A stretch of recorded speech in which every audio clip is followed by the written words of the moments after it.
Hi, welcome to another episode of Hot Takes. Mr. Rubberface, the melted welly that is Ed Milliband, has said that we mustn't walk away from the future. Net zero is important. And then he started, won't somebody think of the children? He was at the Commons Environmental Audit Committee today, trying to defend his two trips, I suppose, to the COP30 Vanity Conference in Brazil, and still trying to push his net zero bonkers policies. He said it would be a total dereliction if we walked away. Siren voices are saying we should walk away from this process. That would be a total betrayal. I've got two kids who are 15 and 16. They would look at me in the future and rightly say, you have left the future generations totally in the most appalling circumstances. No, he wouldn't. None of them would say that. For God's sake, what an absolute load of old bollocks this wanker talks. They're all wankers, aren't they?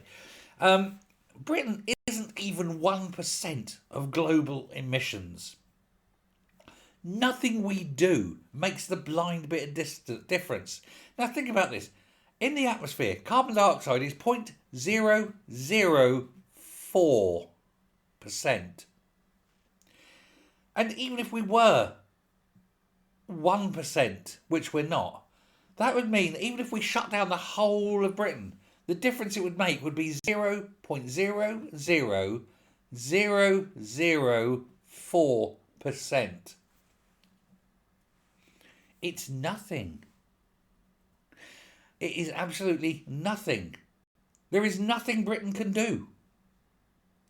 But this, I'm going to say, corrupt, thieving man, in my opinion, allegedly, who's got his fingers into this net zero pie, and he's trying to milk as much as he can out of the taxpayer before he's caught. He's pushing all these things, higher bills. We've got to keep putting fees and levies onto people's bills up and down the country so we can give it to my friends in the green industry.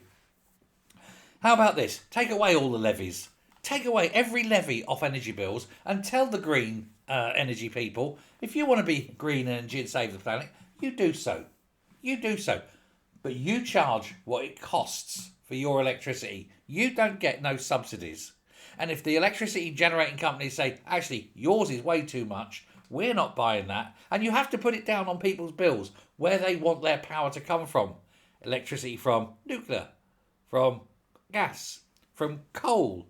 And then you put the prices down of where you want to subsidise your energy from, and let people have the choice. And if there are those mentally ill people who are right on and lefty and want to save the planet, let them pay for their wind and solar. It'd be horrendously expensive, of course, but they can do that if they choose. Meanwhile, let the rest of us sensibly buy the cheapest damn electricity that's out there, and let's not bankrupt the country because of the country that's running the energy bills. I'll be very careful what I say there.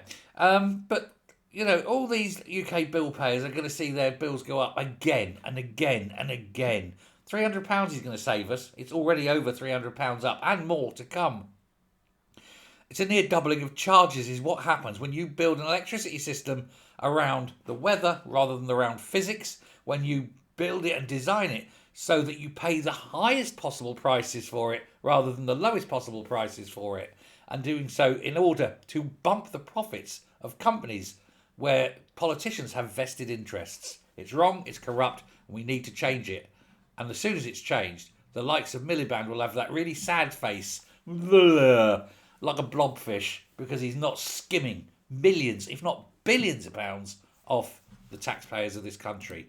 Let me know what you think. Thanks very much. Goodbye.